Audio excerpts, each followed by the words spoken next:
Hello, and welcome back to the Sleepy Darwin.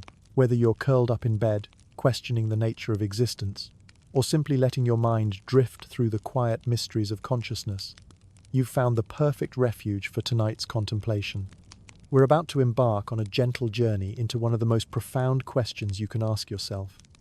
Are you truly in control of your own experience? Or are you simply along for the ride in this remarkable vehicle called your body? Tonight, we'll explore the hidden democracy of your nervous system, the ancient wisdom operating below consciousness, and the beautiful possibility that being a passenger might be exactly where the magic happens. Before we begin this soothing dive into neuroscience and wonder if these sleepy explorations help you find peace in the vastness of existence, a like and subscribe would mean the world to this humble voice, whispering science into the darkness. And please, let me know in the comments where you're listening from tonight. Are you drifting off in a bustling city or finding stillness in a quiet countryside?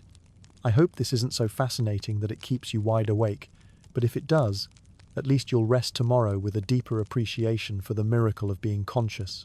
So settle in, breathe gently, and let's explore the extraordinary passenger you might actually be. Take a moment, wherever you are right now, to simply be present with me. Maybe you're curled up in bed, watching the shadows dance on your ceiling. Perhaps you're in a comfortable chair, the day finally winding down around you. Wherever you find yourself in this quiet hour, we're about to embark on a journey that might change how you think about thinking itself. Tonight, we're exploring one of the most profound questions that neuroscience has ever dared to ask. Who exactly is in charge of your mind? And the answer? Well, it's both more mysterious and more beautiful than you might expect. Let me tell you about a man named Benjamin Libet, a neuroscientist whose curiosity about consciousness led him to design what might be the most unsettling experiment in the history of brain research. It was the 1982nd, and Libet was fascinated by a deceptively simple question. When you decide to move your hand, when does that decision actually happen? You might think this is obvious. You decide, then you move. Intention first, action second. The conscious you, that familiar voice in your head, the one listening to these words right now, makes a choice, and your body obeys. It seems as natural as breathing, as automatic as... Well, we'll come back to breathing in a moment. But Libet suspected something else was happening, something that would shake our understanding of free will to its very foundations. Picture this. You're sitting in Libet's laboratory, electrodes gently attached to your scalp, their thin wires connecting you to machines that can listen to the electrical whispers of your neurons. In front of you is a simple setup, a clock face with a dot of light rotating around it like a second hand, moving in a smooth, hypnotic circle. The instructions are beautifully simple. At some point, whenever you feel like it, flex your wrist. Just a small, spontaneous movement. But here's the crucial part. Watch that rotating dot, and remember exactly where it is when you first become aware of your intention to move. Not when you actually move, but when you first feel the urge, the conscious decision forming in your mind. Libet ran this experiment with dozens of participants, measuring two things simultaneously: the electrical activity in their brains through those scalp electrodes, and the precise moment when they reported becoming conscious of their intention to move. What he discovered was nothing short of revolutionary and perhaps a little unsettling. The brain activity associated with the movement, what neuroscientists call the readiness potential, began building about 550 milliseconds before the actual movement. That's more than half a second of your brain quietly preparing for action. But here's where it gets really interesting. Participants reported becoming consciously aware of their intention to move only about 200 milliseconds before the actual movement. Do the math with me for a moment. Your brain begins preparing to move 550 milliseconds before you move. You become conscious of deciding to move only 200 milliseconds before you move. That means there's a window of about 350 milliseconds, more than a third of a second, where your brain is already committed to an action before the conscious you has any idea what's coming. Think about what this means. In those crucial moments when you felt most certain that you were making a free choice, your brain had already been working for more than a quarter of a second to make that choice a reality. The conscious experience of deciding that moment when you felt like the author of your action was actually more like, well, like getting a news report about a decision that had already been made in the depths of your neural networks. It's as if your brain is a vast, bustling city, and consciousness is the morning newspaper telling you about events that happened while you were sleeping. Important events, certainly, but not events that you, the conscious reader, actually initiated. Now, before this sends you into an existential spiral, let's sit with this discovery for a moment. Breathe with me. Notice how your chest rises and falls without any conscious decision from you. Your heart beats steadily, about once per second, in a rhythm you've never had to teach it. Your pupils dilate and contract based on the light around you. Your blood pressure adjusts when you stand up. Your digestive system works its slow magic on your last meal, all without any input from the part of you that feels like the real you. Maybe consciousness was never meant to be the dictator of the body. Maybe it was always meant to be something else entirely. Let me tell you about Michael Gazzaniga, a neuroscientist whose work with split-brain patients revealed something equally fascinating about the nature of conscious experience. These were people who, due to severe epilepsy, had undergone a surgical procedure that severed the connection between the left and right hemispheres of their brains, the corpus callosum, that thick bundle of neural cables that normally allows your brain's two halves to chat with each other. Working with these patients, Gazzaniga made a discovery that would forever change how we think about the storytelling nature of consciousness. In one particularly elegant experiment, Gazzaniga would flash a word to only the right visual field of a split-brain patient, which means the information went only to the left hemisphere of the brain. Let's say the word was walk. The patient would then stand up and start walking. When asked why they were walking, they could easily say, "Because you showed me the word walk." Their left hemisphere, which processes language and had seen the word, could explain the behavior. But here's where it gets fascinating. When Gazzaniga flashed a word only to the left visual field, sending the information only to the right hemisphere, something remarkable happened. The patient might see the word walk and start walking. But when asked why, they would pause for a moment and then say something like, "Oh, I was getting thirsty and wanted to go get a drink." The left hemisphere, the part that handles language and explanation, had no idea why the body was walking. It hadn't seen the word. But rather than saying, "I don't know," it immediately created a perfectly reasonable story to explain the behavior. Gazzaniga called this phenomenon the left brain interpreter, and it appears to be one of the fundamental features of human consciousness. We have what seems to be a dedicated neural system whose job is to create coherent, meaningful narratives about our behavior, even when that behavior originates from parts of the brain that our conscious, verbal selves can't access. Think about your own life for a moment. How often do you find yourself explaining your actions, your moods, your preferences, with stories that feel true but might actually be elaborate post hoc rationalizations? You snap at someone and immediately know it's because you're stressed about work. You choose the red shirt over the blue one and explain it's because red makes you feel confident. You take a different route home and tell yourself it's because you wanted to see the sunset. But what if many of these explanations are actually your left brain interpreter, doing what it does best, creating meaning, weaving narrative, making you feel like the coherent author of a life that's actually much more mysterious and complex than any story could capture? This doesn't make the stories wrong exactly, but it does suggest that the relationship between your actions and your understanding of those actions is far more creative, far more interpretive than we usually imagine. You're not just living your life, you're also constantly writing it, narrating it, making sense of it as it unfolds.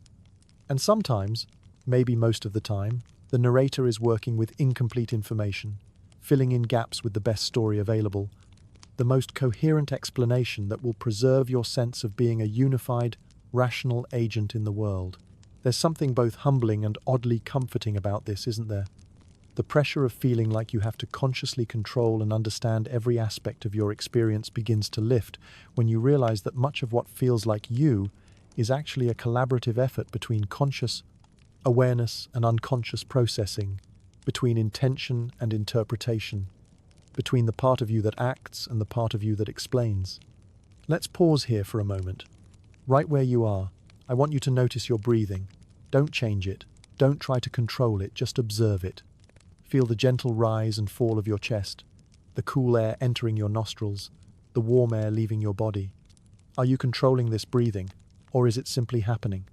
Most likely, it's happening all by itself, just as it has been for every moment of your life, even while you sleep, even when you're completely absorbed in other activities. Your body knows how to breathe without any input from your conscious mind. And yet, you can choose to influence your breathing if you want to. You can make it deeper, slower, faster. You can hold your breath for a moment, or sigh deliberately. There's this beautiful dance between automatic function and conscious influence, between the passenger and the driver, that happens in something as simple as breathing. Now notice your heartbeat. Can you feel it? It's been beating steadily this entire time, adjusting its rhythm based on your activity level, your emotions, your body's changing needs.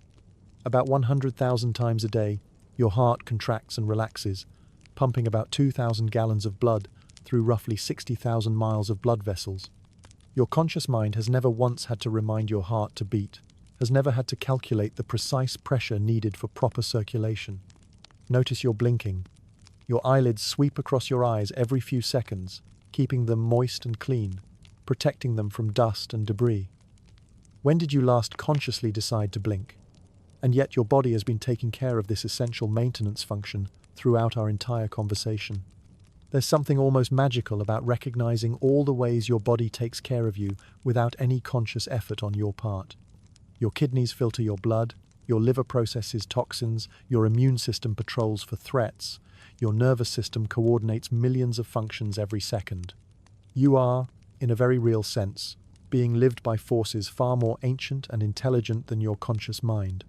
And maybe this isn't something to be concerned about. Maybe it's something to be grateful for. Imagine if you had to consciously control every heartbeat, every breath, every blink.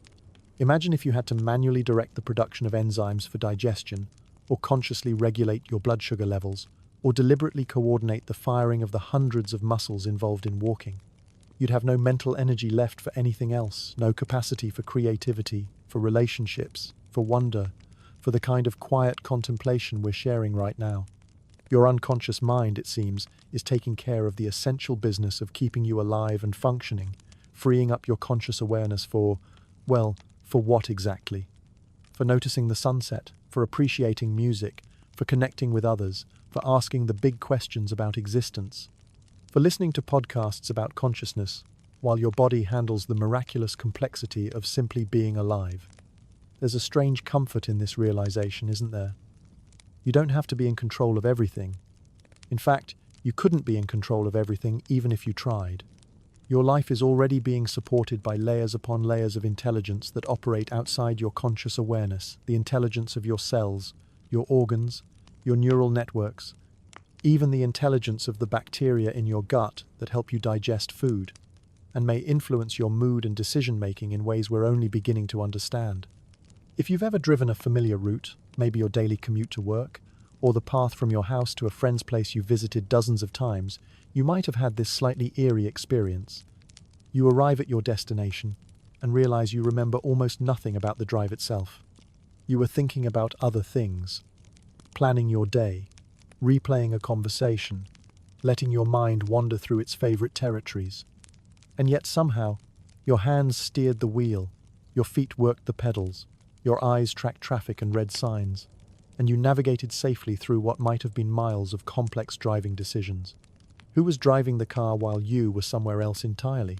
This is the passenger seat view of consciousness, the recognition that much of what we do, much of how we navigate through life, happens through systems that operate beautifully without our conscious supervision. Tonight, let's explore this remarkable autopilot that seems to be running so much of our lives, and ask ourselves, what happens when we learn to trust the driver we didn't know we had? Deep in your brain, nestled just above your brainstem, is a cluster of neural structures collectively known as the basal ganglia. If your brain were a bustling metropolis, the basal ganglia would be the traffic control center, not making the big decisions about where to go, but expertly managing the flow of routine operations, turning complex sequences of actions into smooth, automatic routines. Think about brushing your teeth. When you first learned this skill as a child, it required enormous conscious effort. You had to think about how much toothpaste to squeeze onto the brush, how to move the brush in the right patterns, how to reach all the surfaces of your teeth. when to spit, when to rinse. It was a complex motor task that demanded your full attention. But now you can brush your teeth while thinking about what to wear, or planning your morning, or even having a conversation. The sequence has become so automatic that your conscious mind is free to wander elsewhere while your basal ganglia coordinates the intricate dance of muscles, timing, and pressure that keeps your teeth clean. This is the gift of automaticity, the brain's remarkable ability to take complex behaviors and, through repetition and practice, transfer them from the energy-intensive realm of conscious control to the efficient realm of unconscious execution. It's like your brain is constantly looking for ways to free up processing power, turning frequently used procedures into what neuroscientists call chunked behaviors. Charles Duhigg, in his research on habit formation, describes this process as the creation of habit loops, neurological patterns that consist of a cue, a routine, and a reward. Your brain learns to recognize environmental triggers, the cue, execute a sequence of behaviors, the routine, and register the positive outcome, the reward. Once this loop is established, the behavior can unfold with minimal conscious oversight. Consider your morning routine. Perhaps you wake up, and without much conscious thought, your feet find your slippers, you shuffle to the kitchen, you start the coffee maker, you check your phone. Each action flows into the next, triggered by environmental cues and internal states, guided by neural pathways that have been strengthened through countless repetitions. This automaticity extends far beyond simple motor tasks. Your social behaviors, your emotional responses, even your thinking patterns can become habituated. You might automatically smile when you see a familiar face, automatically feel anxious when you enter certain environments, automatically think certain thoughts when you encounter certain situations. And here's what's remarkable. This isn't a bug in the system, it's a feature. These automatic processes allow you to navigate complex environments efficiently, reserving your conscious mental energy for novel situations, creative problems, and meaningful choices. But sometimes, recognizing the extent of our automatic behaviors can feel a little unsettling. How much of your day unfolds without your conscious participation? How many of your responses, your choices, your actions are actually the result of previously established neural patterns rather than fresh, intentional decisions? The passenger seat view suggests that this might not be something to resist, but something to appreciate.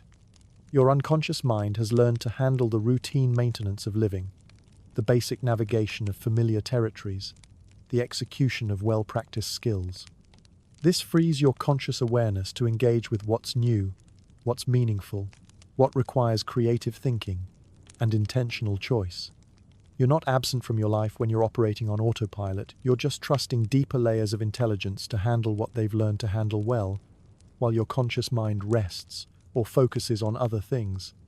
Let me paint you a picture of just how sophisticated this autopilot system can be. Imagine you're driving home from work, taking the same route you've taken hundreds of times. Your conscious mind is absorbed in a podcast, or replaying a conversation from earlier in the day, or planning what to make for dinner. But your unconscious mind is performing an incredibly complex task. Your visual system is constantly scanning the environment, tracking the movement of other cars, reading road signs, monitoring traffic lights. Your motor system is making thousands of micro-adjustments to steering, acceleration, and braking. Your spatial reasoning is calculating distances, speeds, and trajectories. Your memory systems are accessing learned information about traffic patterns, optimal routes, and driving conventions. All of this happens while your conscious mind is elsewhere, wandering through its own landscapes of thought and feeling. It's as if you have a highly skilled chauffeur who knows your preferred routes, understands traffic patterns, and can navigate safely while you sit in the back seat, reading or daydreaming, or simply watching the world go by. The basal ganglia, working in concert with other brain regions, has essentially learned to drive, not just the physical mechanics of operating a vehicle, but the complex cognitive task of navigating through a dynamic environment filled with other drivers, pedestrians, traffic signals, and countless variables that require split-second adjustments. This same process happens with walking. Right now, if you decided to get up and walk to another room, you wouldn't need to consciously coordinate the hundreds of muscles involved in bipedal locomotion. You wouldn't need to calculate the precise angle of each step, the distribution of weight across your feet, the counterbalancing movements of your arms. Your basal ganglia and motor cortex would handle all of that automatically, leaving your conscious mind free to think about why you're walking, what you plan to do when you reach your destination, or anything else entirely. The efficiency of this system is staggering. Neuroscientist Anne Graybiel has spent decades studying how the brain creates these automatic routines, and her research suggests that once a behavior becomes truly habitual, it requires as much as 90% less mental energy to execute than when it was first being learned. 90% less energy. That's the difference between struggling to learn a new song on the piano, concentrating intensely on every note, every finger placement, every timing, and playing a familiar piece while carrying on a conversation, your fingers seeming to know the melody by heart. This brings us to one of the most beautiful aspects of the passenger seat experience. Those moments when we're performing at our absolute best while feeling like we're doing the least. Athletes call it being in the zone. Musicians describe it as the music playing itself. Writers talk about words flowing onto the page as if they're taking dictation from some deeper source. Mihaly Csikszentmihalyi, the psychologist who coined the term flow, spent decades studying these optimal experiences where people report feeling simultaneously completely absorbed and completely effortless in their activity. What he discovered challenges our usual assumptions about peak performance and conscious control. Flow states, Csikszentmihalyi found, are characterized by a paradox. The better someone performs, the less they feel like they're trying to control their performance. The ego, that part of the mind that usually feels responsible for managing and directing behavior, seems to step aside, allowing deeper skills and capabilities to emerge. Listen to how athletes describe these experiences. A basketball player talks about the hoop seeming bigger, the ball feeling like it's drawn to the basket by invisible strings. A tennis player describes the racket as an extension of their arm, the ball appearing to slow down, their body knowing exactly where to be without conscious calculation.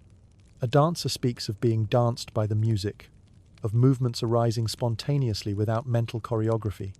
In these moments, years of practice and training seem to coalesce into a kind of embodied wisdom that operates independently of conscious oversight. The conscious mind, rather than trying to micromanage every movement, settles into a state of relaxed awareness, trusting the deeper intelligence of the trained body and unconscious mind. This isn't just about physical skills.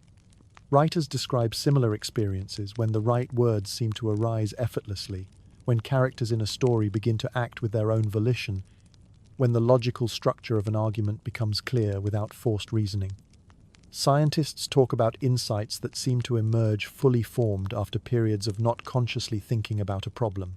What all of these experiences suggest is that peak performance often involves a kind of conscious surrender, not giving up, but giving over control to systems that may be more intelligent, more integrated, and more capable than our usual sense of effortful, directed consciousness. It's as if the passenger seat perspective reveals something profound about the nature of skill and creativity. That mastery might not be about gaining more conscious control, but about learning when and how to trust the unconscious processes that have been quietly developing expertise all along. There's an old Zen story about a centipede who was walking along quite happily until a curious rabbit asked, "How do you coordinate all those legs?" The centipede stopped to think about it and promptly became paralyzed, unable to walk at all until he forgot the question and returned to his natural, unconscious way of moving. This story captures something important about the relationship between conscious attention and automatic processes. Sometimes, the more we try to consciously control something that our unconscious mind already knows how to do well, the more we interfere with its natural functioning. Musicians know this paradox intimately. Spend hours practicing a piece until your fingers know it by heart, and you can play it beautifully while your mind wanders. But start thinking too much about finger placement during a performance, and suddenly the music becomes stilted, uncertain, prone to mistakes that never happen during unconscious play.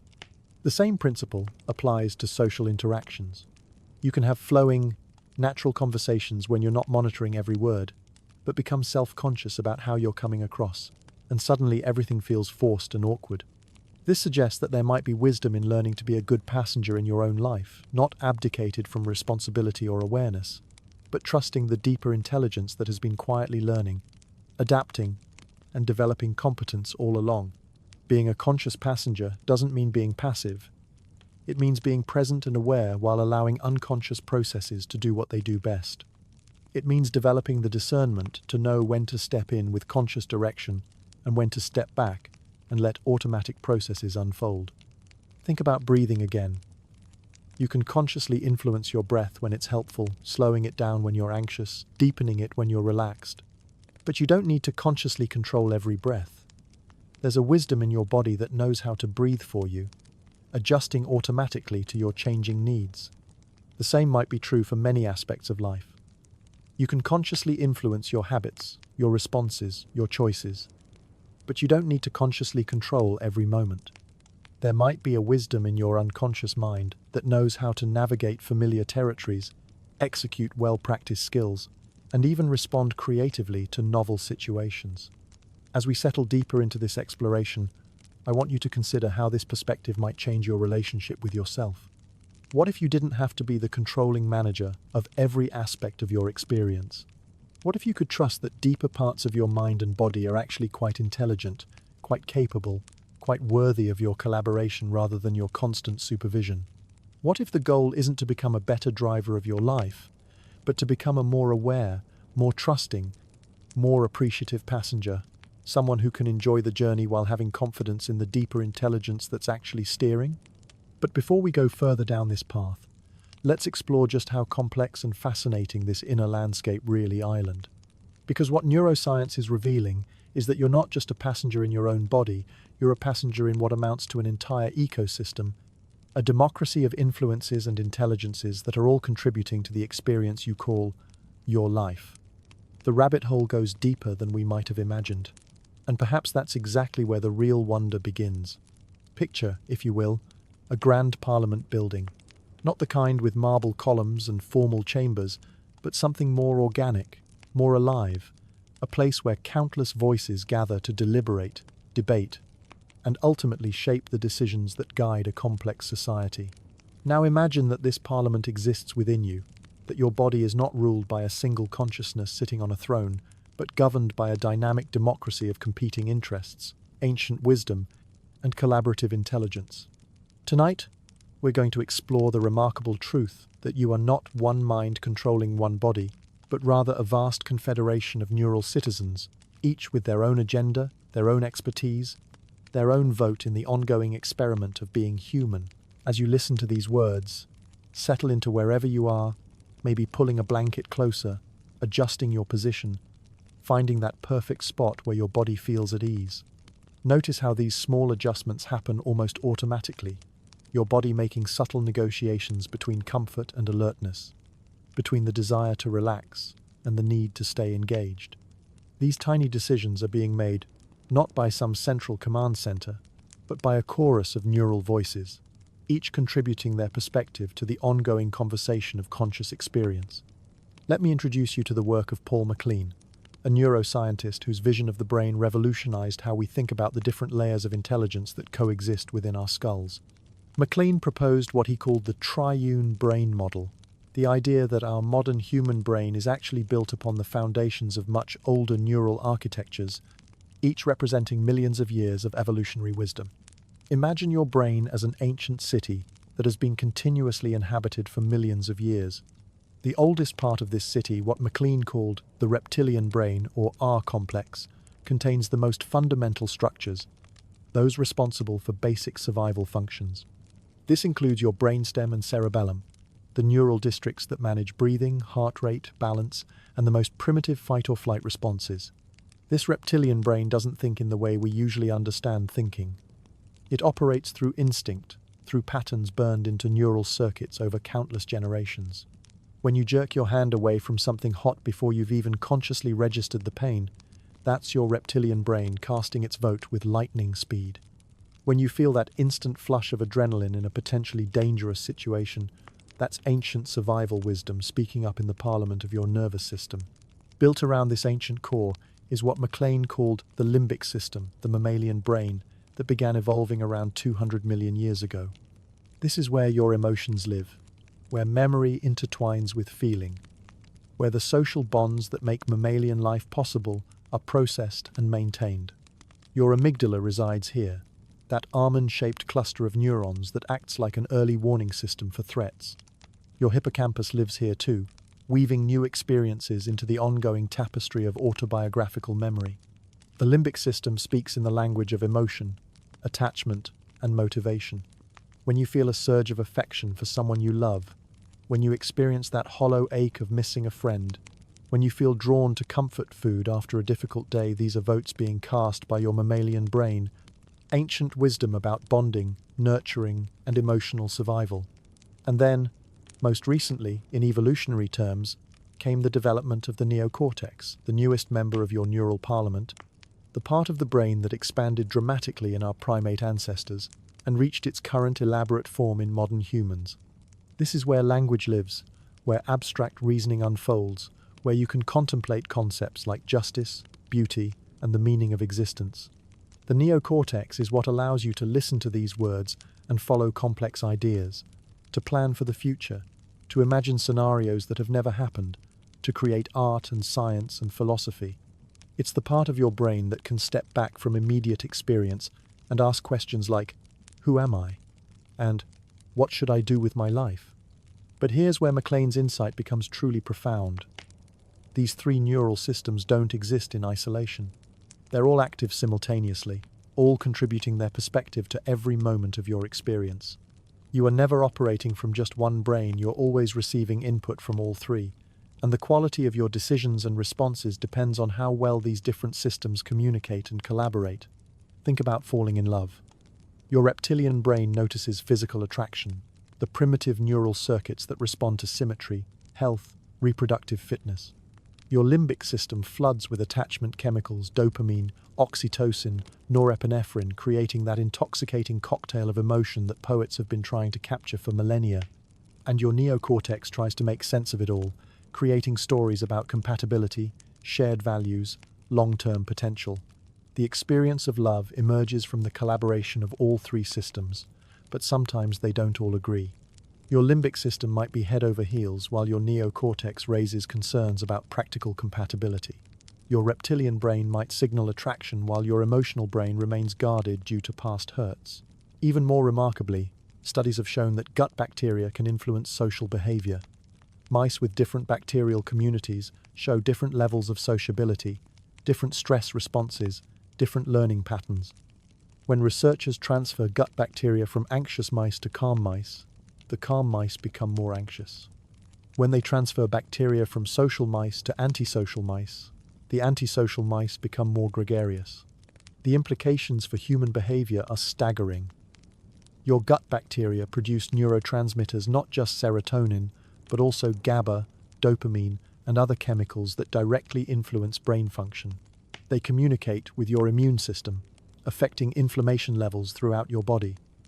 They influence the production of hormones that affect stress, mood, and social bonding. In a very real sense, when you make a decision what to eat, how to respond to stress, whether you feel like being social or solitary, you're not just consulting your own preferences. You're receiving input from trillions of microscopic advisors, each with their own biochemical voice in the ongoing conversation of consciousness. This isn't meant to diminish your sense of agency or autonomy. Rather, it's an invitation to recognize the profound interconnectedness that characterizes life at every level. You are not a single entity controlling a passive body, but a dynamic ecosystem where human and bacterial intelligence collaborate in ways we're only beginning to understand. Your bacterial parliament is influenced by everything you eat, every medication you take, your stress levels, your sleep patterns, even the people you spend time with. And in turn, these bacterial citizens influence your energy levels, your immune function, your mood, your cognitive clarity, and even your social preferences. When you choose to eat fermented foods, you're essentially voting in new parliament members.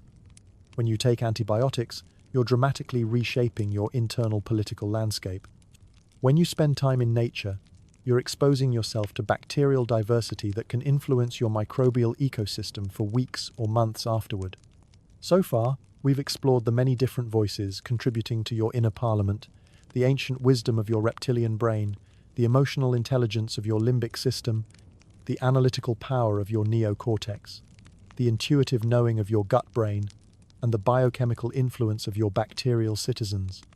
But this raises a fascinating question. If there are so many different systems with their own agendas, their own information, their own ways of processing the world, how do they all come together to create the unified experience you think of as yourself? Tonight, let's explore one of the most beautiful mysteries in neuroscience: how consciousness might emerge not from any single controlling system, but from the complex dance of collaboration between all these different neural constituencies. How, like a symphony emerging from the interplay of individual instruments, your sense of being a unified self might arise from something far more elegant than centralized control.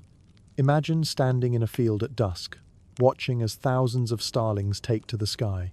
At first, they seem chaotic, scattered, each bird following its own path. But then something magical happens. They begin to move as one, forming great flowing shapes against the evening sky, expanding and contracting like a living cloud, turning and diving in perfect synchronization. This phenomenon, called a murmuration, has captivated humans for millennia. What's remarkable is that there's no lead bird directing the movement, no central coordinator sending out commands. Each starling follows just a few simple rules. Stay close to your neighbors, avoid collisions, match the direction of nearby birds. Yet from these simple individual behaviors, breathtakingly complex and beautiful collective patterns emerge. The unified, flowing movement of the flock is not controlled by any single bird. It emerges from the interactions between many birds, each responding to local conditions and the behavior of their immediate neighbors. The intelligence of the murmuration is greater than the intelligence of any individual starling, yet it arises spontaneously from their collective behavior. Neuroscientists increasingly believe that consciousness works in a similar way. Your sense of being a unified self doesn't emerge from a single controlling system in your brain, but from the complex interactions between millions of neurons, each following relatively simple rules, each responding to the chemical and electrical signals from their neighbors. This is the normal state of affairs in your neural democracy. Different constituencies with different priorities, different information, different timescales of concern, all trying to influence the collective decision-making process we call consciousness. But the parliament of your body extends far beyond your skull. Let me tell you about one of the most surprising discoveries in modern neuroscience. You have a second brain, and it lives in your gut. Wrapped around your intestines, embedded in the lining of your digestive system, is a network of approximately 500 million neurons, more than exist in the spinal cord, more than in many other mammals' entire brains. This enteric nervous system, as scientists call it, is so complex and autonomous that it can operate completely independently of your brain and spinal cord. Pause for a moment and place your hand gently on your belly. Breathe into that space and simply notice what's happening there. Even now, as you focus your attention elsewhere, your enteric nervous system is orchestrating an incredibly complex process of digestion, absorption, and immune function. It's making decisions about when to release digestive enzymes, how to coordinate the rhythmic contractions that move food through your system, when to send signals of hunger or satiety. But this gut brain doesn't just handle digestion. It's in constant communication with your head brain through the vagus nerve, that long neural highway that connects your brainstem to your digestive system. And the messages traveling along this highway influence far more than we ever imagined. Have you ever had a gut feeling about something? A sense of unease walking into a room, an intuitive knowing about whether to trust someone, a feeling in your stomach that something just wasn't right?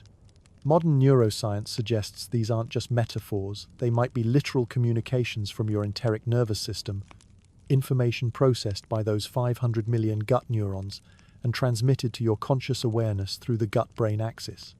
Your stomach and intestines are constantly sampling the chemical environment of your body, responding to hormones, neurotransmitters, and even the metabolic byproducts of the trillions of bacteria that call your digestive system home. This information gets integrated with emotional and cognitive processing in ways we're only beginning to understand. Here's something that might surprise you. About 90% of your body's serotonin, that neurotransmitter so closely associated with mood, well-being, and happiness, is actually produced in your gut, not in your brain. Your intestines are literally manufacturing the molecules that influence your emotional state, And they're doing it based on factors like what you've eaten, how stressed you are, the health of your digestive system, and the composition of your gut bacteria. Think about what this means. Your happiness, at least in part, is being produced in your belly. The bacteria in your digestive system are contributing to the neurochemical soup that influences your mood, your energy levels, your sense of well-being. You are, quite literally, a collaboration between human cells and bacterial citizens, each contributing to the ongoing experiment of consciousness. When you feel inexplicably anxious, it might be your gut responding to stress hormones. When you feel unusually upbeat, it might be because your intestinal ecosystem is thriving and producing an abundance of mood-supporting chemicals. When you have a strong craving for certain foods, it might be your gut bacteria sending messages to your brain, lobbying for the nutrients they need to flourish. This brings us to perhaps the most humbling realization of all. You are not just one organism, but an entire ecosystem. Your body hosts trillions of bacterial cells, so many that they actually outnumber your human cells. These microscopic citizens have their own DNA, their own evolutionary agenda, their own preferences and needs. For most of human history, we thought of bacteria primarily as invaders, as sources of disease to be fought and eliminated. But modern science has revealed that the relationship is far more collaborative, far more essential to our well-being than we ever imagined. These bacterial communities, collectively called your microbiome, are not just passive residents in your body. They're active participants in your physiology, your immune function, your mood, and even your behavior. Let me paint you a picture of just how influential these microscopic parliament members can be. Researchers have found that certain gut bacteria can influence food cravings. When levels of particular bacterial species drop, those bacteria can send chemical signals that create cravings for the foods they need to thrive. That sudden, inexplicable desire for chocolate or bread or fermented foods might not be your craving at all. It might be your bacterial citizens lobbying for resources. Just as no single starling controls the murmuration, no single neuron controls your consciousness. Instead, your subjective experience, your thoughts, emotions, sensations, and sense of identity emerges from the collective behavior of neural networks, each specialized for different functions, each contributing their perspective to the ongoing symphony of awareness. This is what scientists call emergence, the phenomenon where complex patterns and behaviors arise from the interactions of simpler components. Water feels wet, but individual H2O molecules aren't wet. A symphony is beautiful, but individual notes aren't symphonic. Consciousness feels unified and coherent, but individual neurons don't have thoughts or feelings.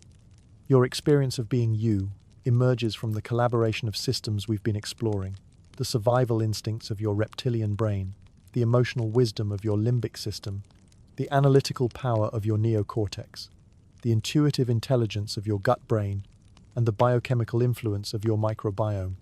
None of these systems alone creates consciousness, but their ongoing interaction gives rise to the remarkable phenomenon of subjective experience. Think about how this might work in a practical moment. You're walking down a street, and you see someone who looks familiar. Your visual cortex processes the pattern of features. Your memory systems search for matches in your stored experiences. Your emotional centers evaluate whether this person is associated with positive or negative feelings. Your social cognition networks begin calculating appropriate responses. Your motor systems prepare for possible action walking toward them, waving, or looking away.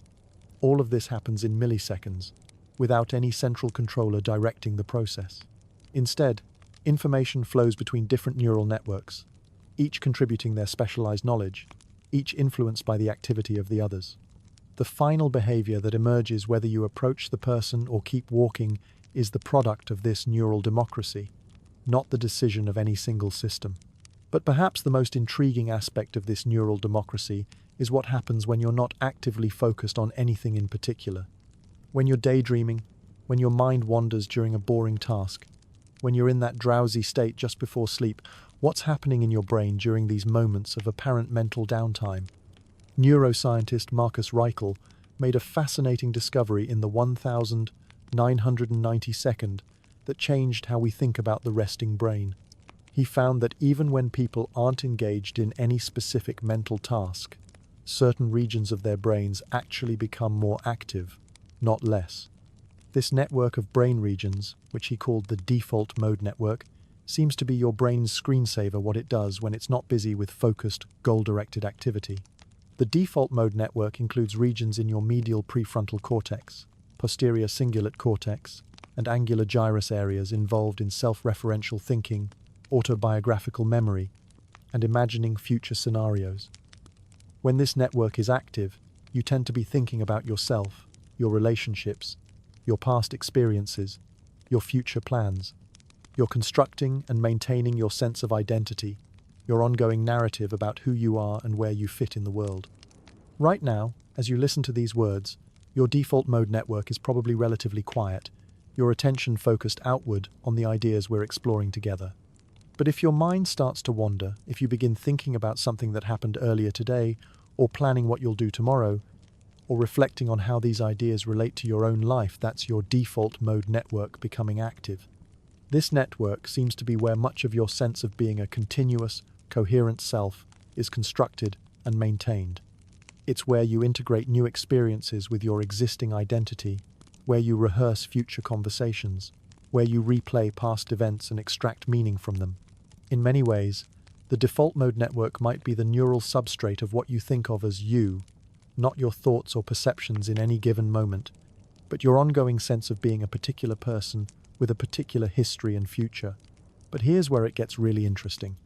People who are experienced meditators, who have spent years training their attention and developing awareness of their mental processes, often show decreased activity in the default mode network during meditation.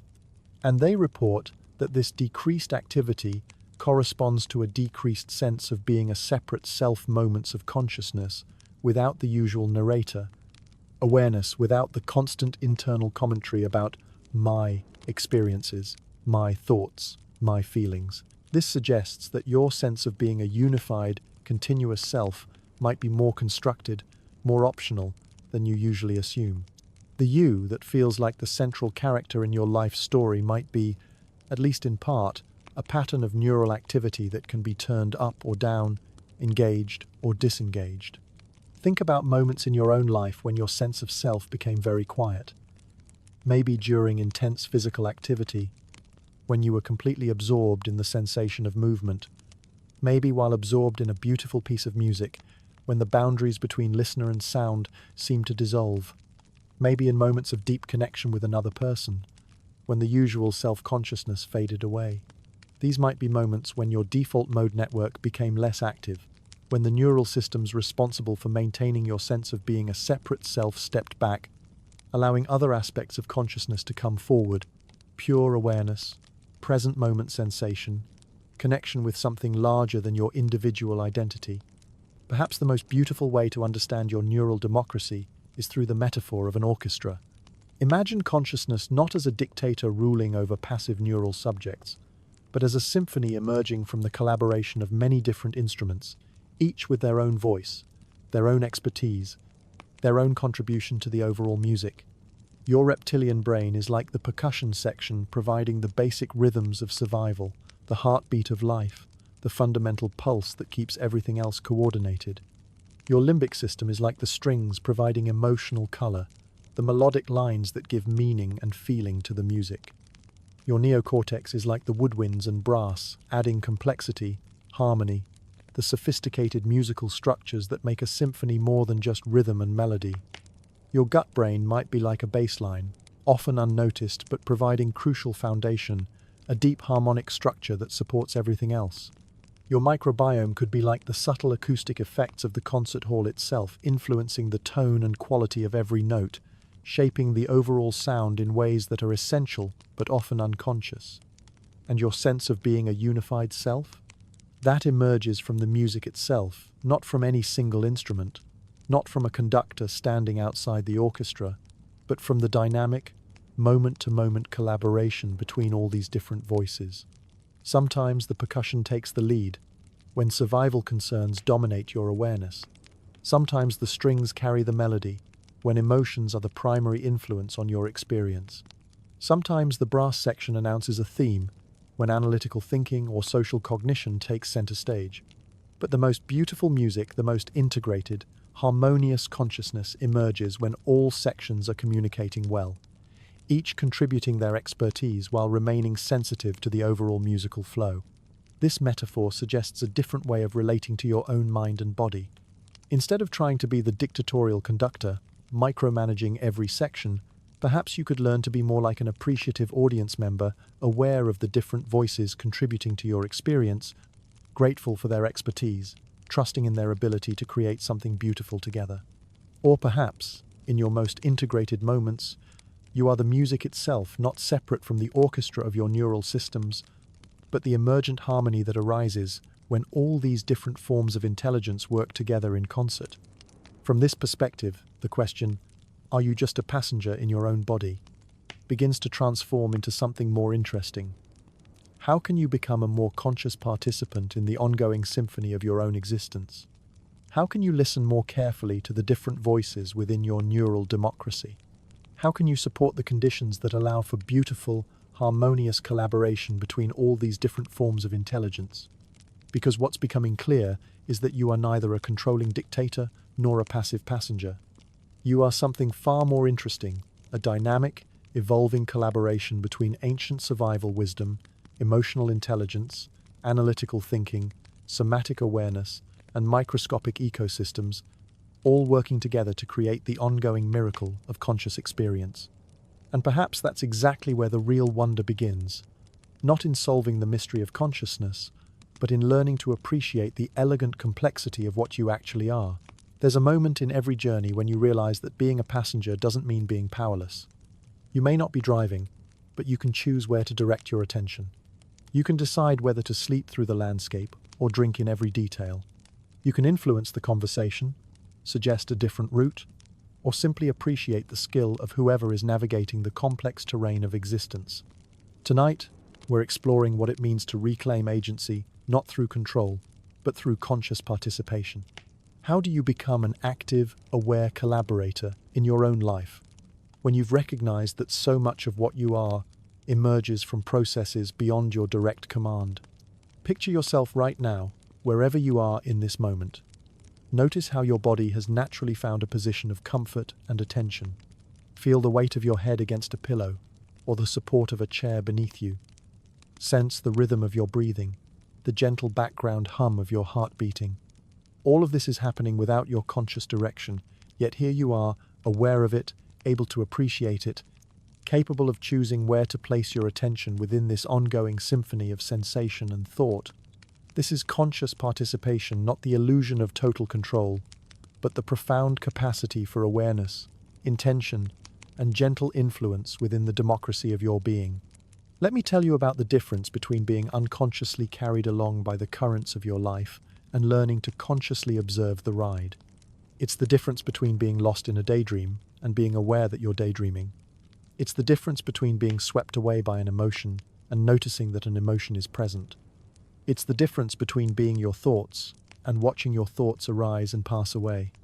This capacity for what psychologists call metacognition, thinking about thinking, being aware of awareness itself, might be one of the most remarkable features of human consciousness. You can not only have experiences, but you can observe yourself having experiences. You can watch your own mind in action, notice patterns in your thinking, recognize when you're operating on autopilot versus when you're consciously engaged. Take a moment right now to experiment with this capacity. Notice what's happening in your mind as you listen to these words. Are you following the ideas with focused attention, or is part of your mind wandering to other topics? Are you agreeing with what you're hearing, questioning it, comparing it to your own experience? Can you observe these mental processes without immediately judging them as good or bad, right or wrong? This quality of witnessing awareness, the ability to step back and observe your own mental processes, is what meditation traditions have been cultivating for thousands of years. But modern neuroscience is revealing something fascinating about how this kind of awareness actually functions in the brain. When you're lost in thought, absorbed in mental activity without being aware that you're thinking, certain networks in your brain, particularly the default mode network we discussed earlier, tend to be highly active. But when you become aware that you're thinking, when you step into the observer role, different neural networks come online. Areas associated with what neuroscientists call executive attention become more active, while the default mode network often becomes quieter. It's as if you have two different modes of consciousness available to you. One where you're identified with your mental activity, where you are your thoughts and emotions and sensations, and another where you're aware of your mental activity, where you can observe thoughts and emotions and sensations as phenomena arising within awareness. Neither mode is better than the other, but having access to both gives you something profound: choice. When you're aware that you're thinking anxious thoughts, you have options that aren't available when you're simply lost in anxiety. When you notice that you're operating on autopilot, you can choose to bring more conscious attention to what you're doing. When you observe that you're caught in a habitual pattern of response, you can pause and consider whether that pattern is serving you in this particular moment. The beautiful thing about meditation, whether formal sitting practice or simply cultivating moment-to-moment awareness throughout your day, is that it's not about gaining control over your mind. It's about developing a different relationship with your mind. Instead of being at the mercy of whatever thoughts and emotions happen to arise, you can learn to be a conscious witness to your own inner experience. Think about the last time you were caught in a spiral of worrying thoughts. If you were identified with those thoughts, if you were the worry, then the only reality was the problems your mind was imagining. But if you could step back into awareness, if you could recognize that worrying was happening without being consumed by it, then suddenly you had space. Space to breathe, space to choose how to respond, space to remember that thoughts are just thoughts, mental events arising and passing away within the vast sky of consciousness.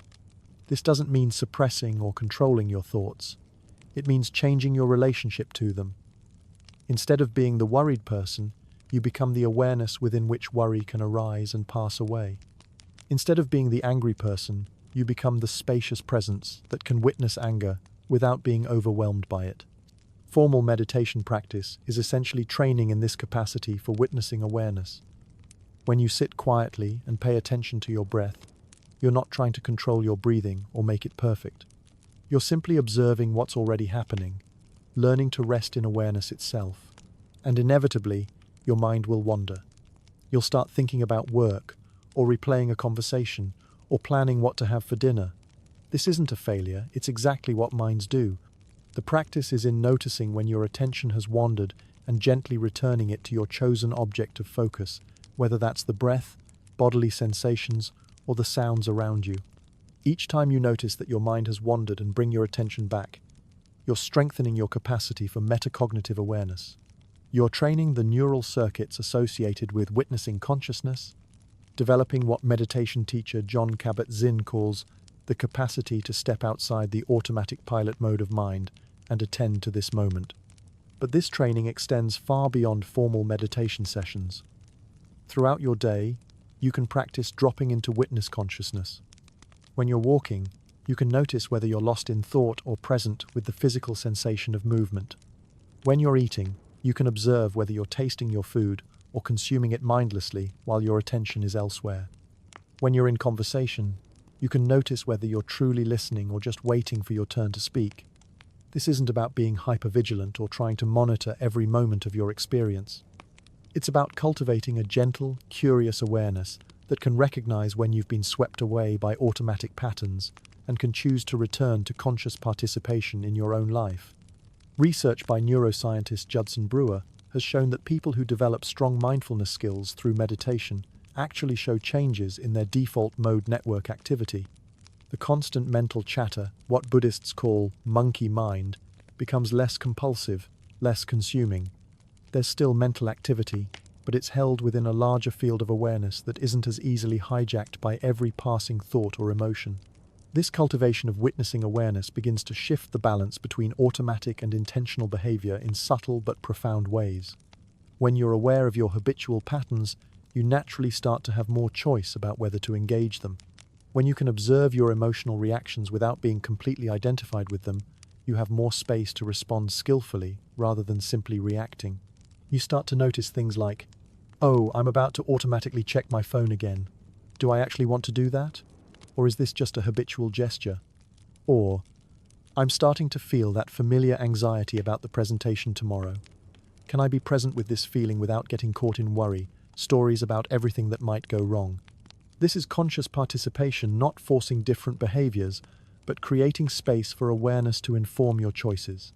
One of the most hopeful discoveries in modern neuroscience is the extent to which your brain remains changeable throughout your entire life. For decades, scientists believed that the adult brain was essentially fixed, that neural patterns established in childhood would remain unchanged for the rest of your life. But research over the past few decades has revealed something much more encouraging. Your brain's capacity for neuroplasticity, its ability to reorganize, adapt, and form new neural connections continues throughout your lifetime. This means that the patterns we've been exploring, the automatic habits, the emotional responses, the default ways your neural democracy tends to organize itself, are not permanent fixtures. They can be gently influenced, gradually reshaped, slowly trained in new directions through conscious attention and practice. Think of it like gradually training a river. You can't simply command water to flow in a different direction. Rivers are powerful, following paths carved by gravity, geology, and countless years of flow. But you can place small stones, plant vegetation along the banks, create gentle diversions that slowly encourage the water to explore new channels. Over time, with patience and persistence, you can influence the river's course without fighting against its fundamental nature. Your neural patterns work in similar ways. You can't simply decide to have different automatic responses or to eliminate years of conditioned habits through willpower alone, but you can create conditions that encourage your brain to gradually develop new pathways, new patterns, new ways of organizing experience. Here's how neuroplasticity actually works.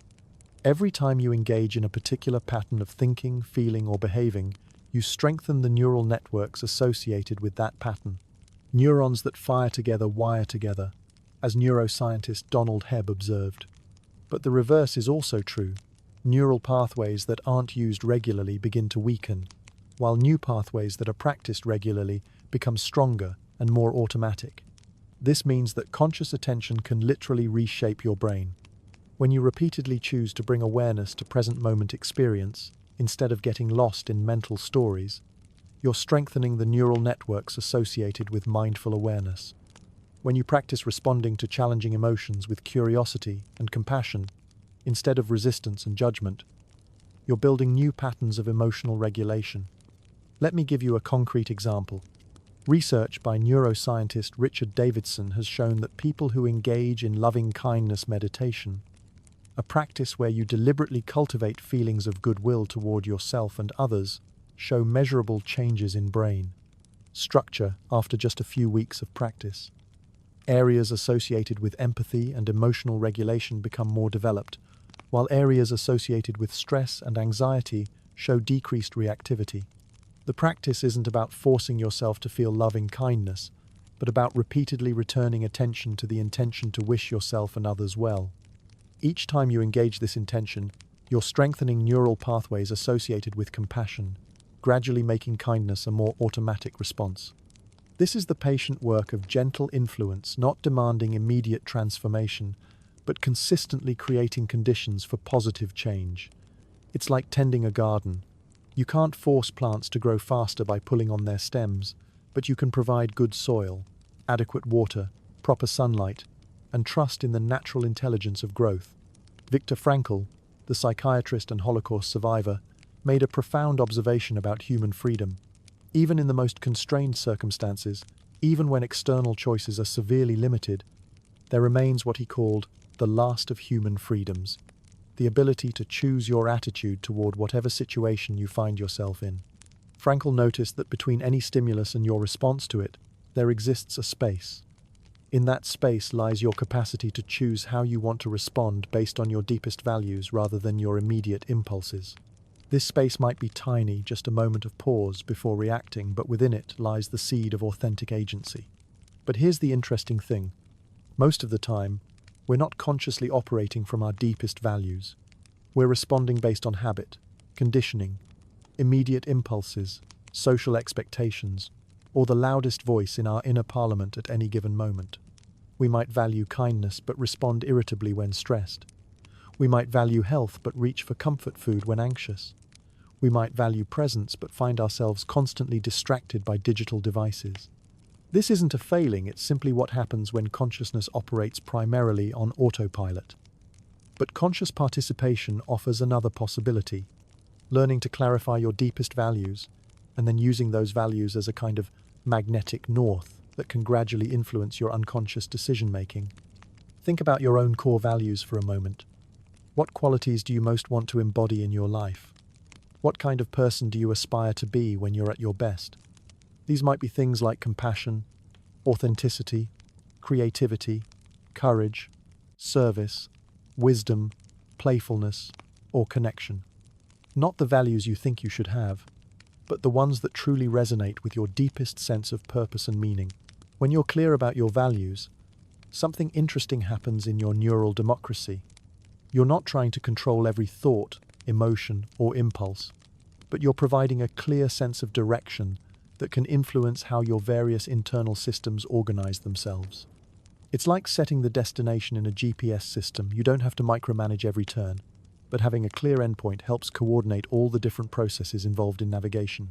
Research in psychology shows that people who are clear about their values and regularly reflect on them tend to make decisions that are more aligned with their long-term well-being, even when they're not consciously thinking about those values in the moment. The values seem to operate as a kind of background influence, subtly shaping choices and priorities in ways that often happen below the threshold of conscious awareness. This is different from trying to force yourself to behave according to your values through willpower or self-discipline. It's more about creating a clear intention and then trusting that your deeper intelligence, your neural democracy, will gradually organize itself around that intention. For example, if you value presence and connection, you might set an intention to be more attentive when spending time with people you care about. You don't have to perfectly control your attention in every moment, but having that clear intention creates a kind of gravitational pull that gradually influences how you show up in relationships. If you value creativity, you might set an intention to notice and follow your curiosity more often. You don't have to force creative insights, but you can create conditions like regular time for reflection, exposure to new experiences, or practices that cultivate openness that support your creative nature. This brings us to one of the most practical aspects of conscious participation: the difference between setting intentions and trying to micromanage outcomes. An intention is like pointing yourself in a direction and trusting your deeper wisdom to find the best path forward.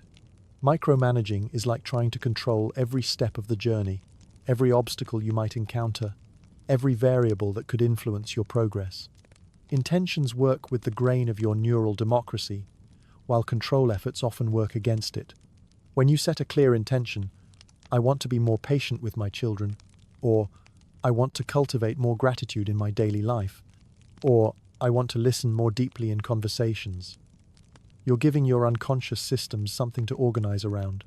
You're not demanding immediate perfection, but you're creating a clear direction that can influence countless small choices and responses over time.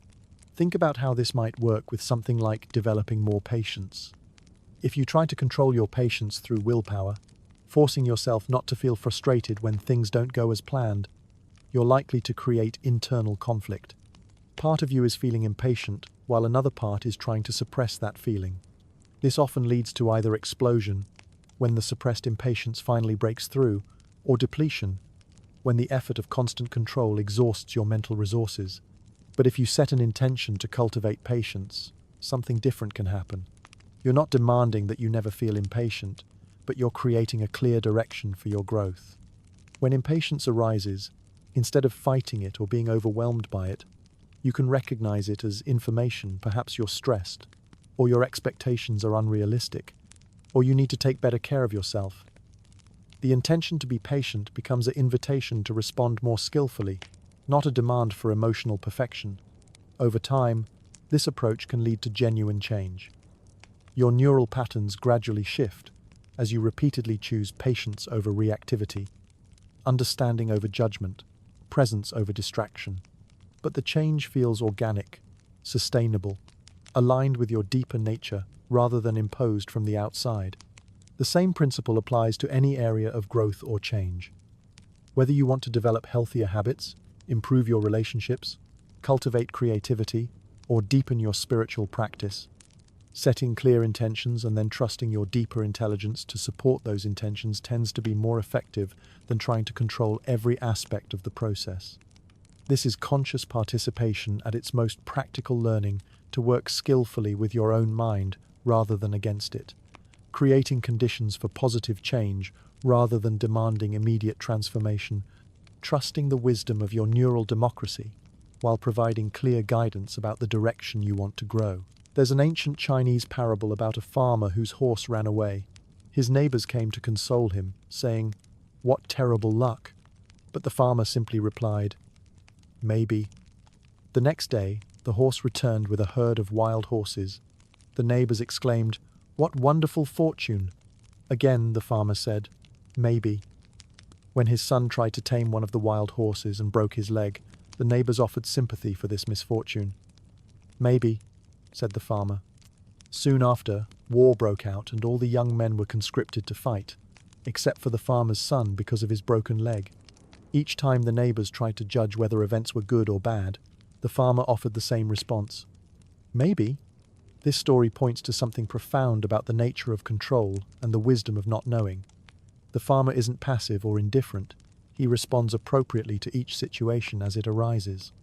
But he doesn't exhaust himself trying to control outcomes or judge experiences as ultimately good or bad. He remains open to the larger patterns that he knows he cannot fully see or direct. Tonight, we're exploring this kind of wisdom, the paradoxical discovery that sometimes the most effective action comes from learning when not to act, when not to control, when to trust processes that are larger and perhaps more intelligent than our individual efforts to manage life. For thousands of years, contemplative traditions in Asia have been exploring questions about the nature of self and control that neuroscience is only now beginning to investigate scientifically. What they discovered through careful observation of consciousness itself offers profound insights for our modern understanding of agency, identity, and the art of conscious living. In Buddhist psychology, there's a concept called anatta, or non-self, the recognition that what we usually think of as a solid, continuous, controlling self is actually more like a process than a thing, more like a river than a rock. When Buddhist practitioners examine their direct experience carefully, they often discover that there's no central controller to be found anywhere in consciousness. There are thoughts, but no solid thinker. There are emotions, but no fixed experiencer of emotions. There are sensations, but no separate self that possesses those sensations. There's awareness, but no thing that can be found that owns that awareness. What we call self turns out to be more like a story we tell about a constantly changing flow of experiences, a narrative we impose on what is actually a dynamic, interdependent process. This doesn't mean that you don't exist, or that your choices don't matter. Rather, it suggests that you exist differently than you might assume. Instead of being a separate controller trying to manage life from the outside, you are life experiencing itself from this particular perspective, consciousness knowing itself through this unique configuration of body, mind, and circumstances. The Taoist tradition offers a related insight through the concept of Wu Wei, often translated as non-action or effortless action. Wu Wei doesn't mean being passive or inactive. It means learning to act in harmony with the natural flow of circumstances rather than fighting against it, finding the path of least resistance that still accomplishes what needs to be done. Think of how water moves through landscape. It doesn't force its way through obstacles. It finds the natural channels, flows around barriers, gradually shapes the terrain through patient persistence rather than aggressive effort. Yet water is incredibly powerful, capable of carving canyons and moving mountains over time. Wu Wei is like learning to move through life with this kind of fluid intelligence, responsive, adaptive, persistent, but not forcing. It's the difference between swimming against a strong current, exhausting and ineffective, and finding ways to work with the current while still reaching your destination. A martial artist practicing Wu Wei doesn't meet force with force, but redirects an opponent's energy, using their momentum against them. A gardener practicing Wu Wei doesn't force plants to grow, but creates optimal conditions and trusts the natural intelligence of growth. A parent practicing Wu Wei doesn't try to control every aspect of their child's development, but provides guidance and support while honoring the child's own unfolding nature. What's remarkable is how closely these ancient insights align with what modern neuroscience is discovering about optimal functioning. Research shows that peak performance in almost any domain, athletics, creativity, problem-solving, social interaction, tends to happen when people are in states of relaxed focus rather than effortful control.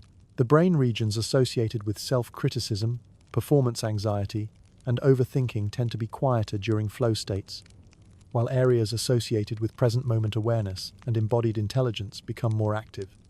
It's as if the brain functions more efficiently when the usual sense of a controlling self steps back and allows deeper forms of intelligence to operate. This brings us to one of the most fascinating paradoxes in human psychology. The more directly you try to control certain outcomes, the more likely you are to interfere with your ability to achieve them. It's like the centipede in that old story. When asked how he coordinates all his legs, he becomes so self-conscious about walking that he can no longer move naturally. You've probably experienced this paradox in your own life. Try too hard to fall asleep, and sleep becomes elusive. Strain to remember something that's on the tip of your tongue, and the memory retreats further. Effort to be spontaneous, and you become stilted and awkward. Attempt to force creativity, and your mind goes blank. Try to make someone like you, and you become needy and off-putting. In each case, the very effort to control the outcome interferes with the natural processes that could produce what you want. Sleep comes through relaxation, not effort. Memory often returns when you stop trying so hard to grasp it. Spontaneity emerges when you stop monitoring yourself so carefully.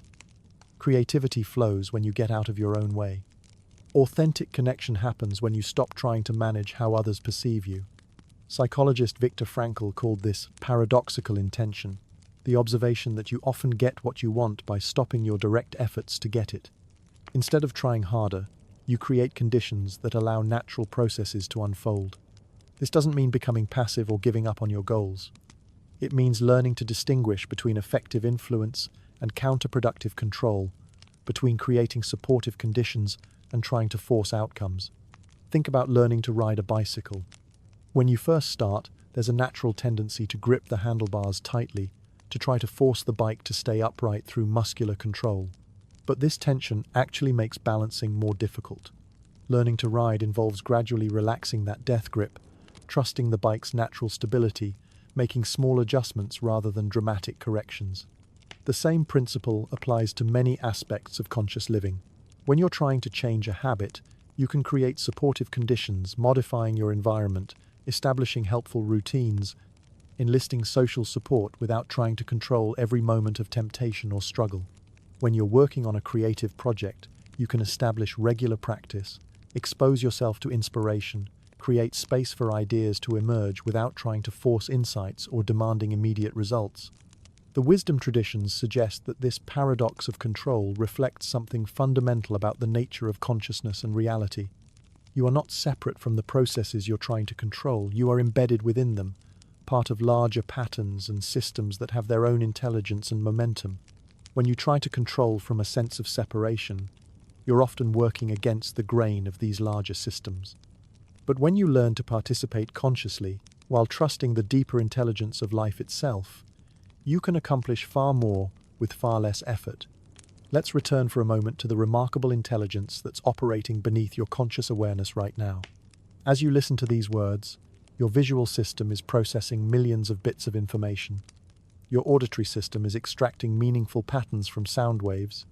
Your nervous system is maintaining your posture and balance. Your immune system is patrolling for threats. Your digestive system is extracting nutrients from your last meal. Your unconscious mind is also doing incredible cognitive work.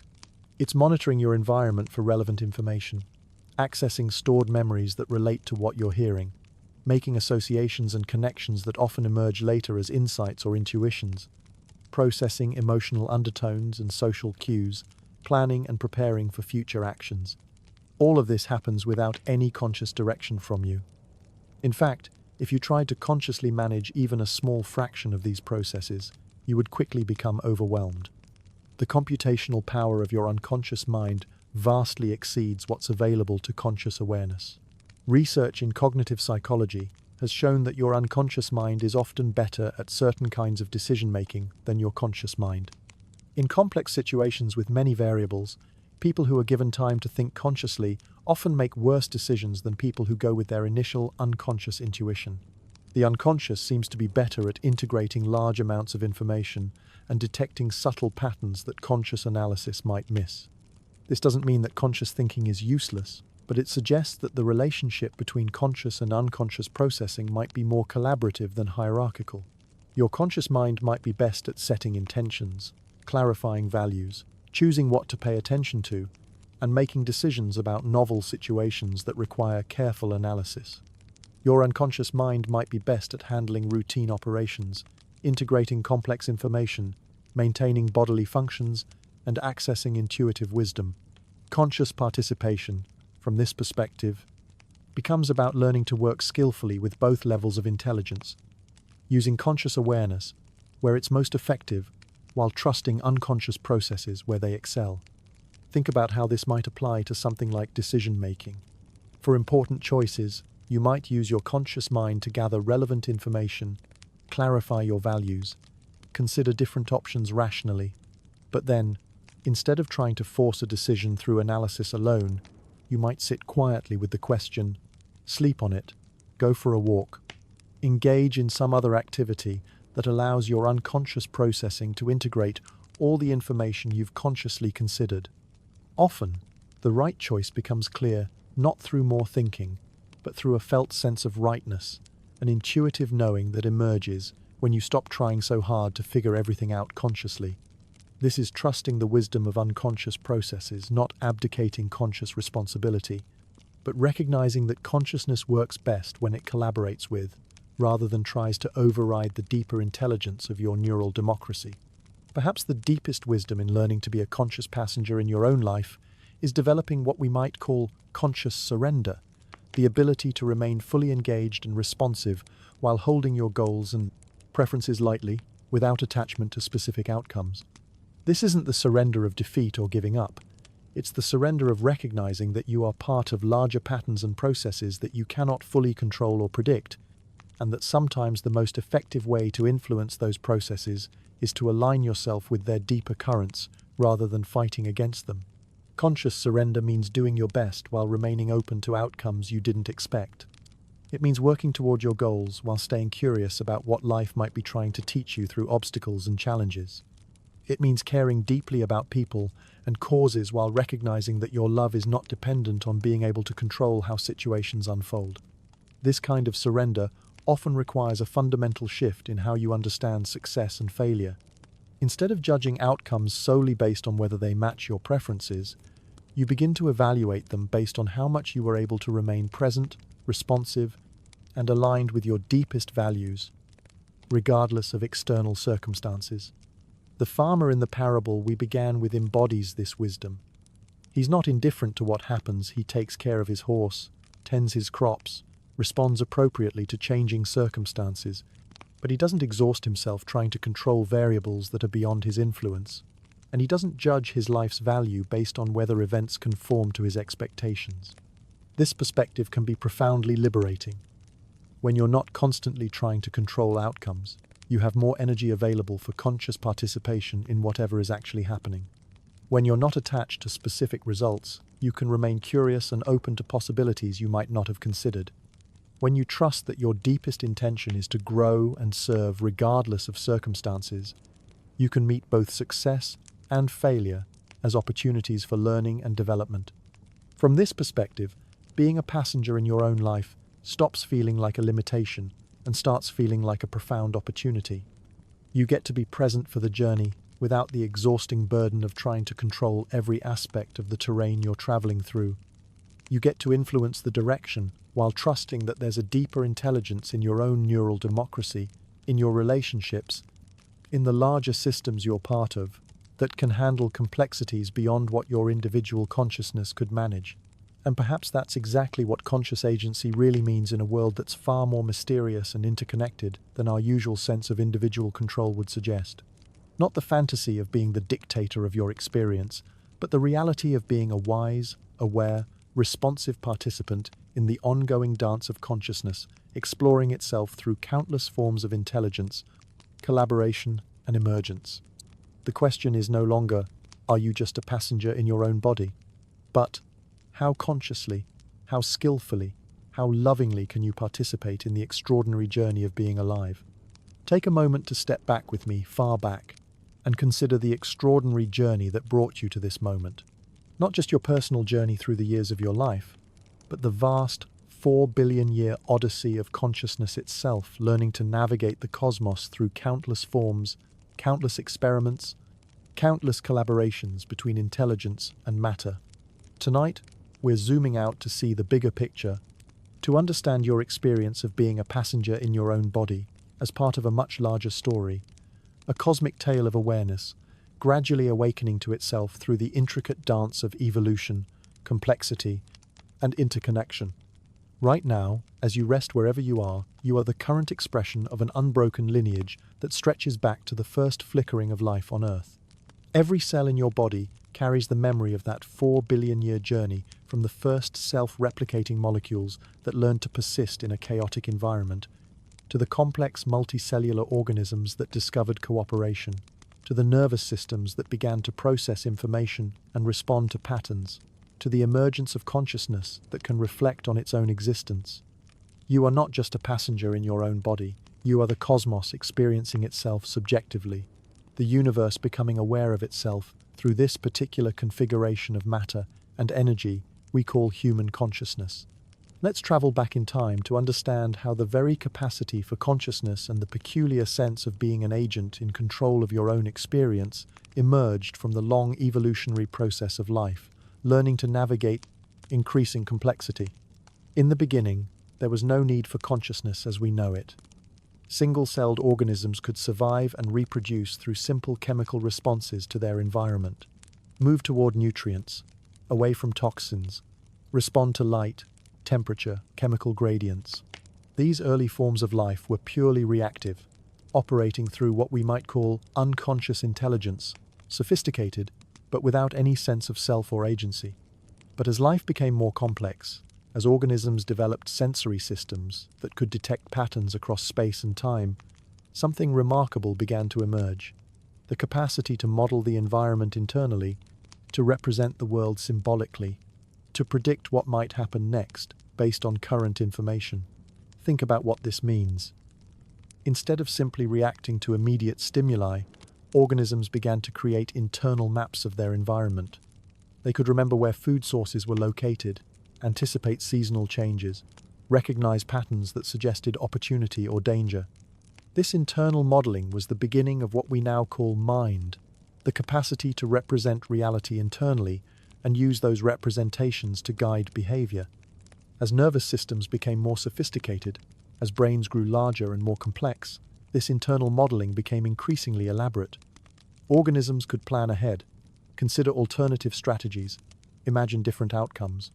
And somewhere in this process, consciousness emerged not just the ability to process information, but the subjective experience of being an information processor, the felt sense of being a self, navigating a world of challenges and opportunities. Evolutionary biologist Thomas Metzinger suggests that consciousness might have evolved primarily as a biological virtual reality system, a way for complex organisms to create detailed simulations of their environment and their own place within it. The sense of being a unified self, the feeling of being an agent in control of your actions, might be sophisticated illusions created by your brain to help you navigate social and environmental challenges more effectively. From this perspective, the feeling of being in control might be more important for survival than actually being in control.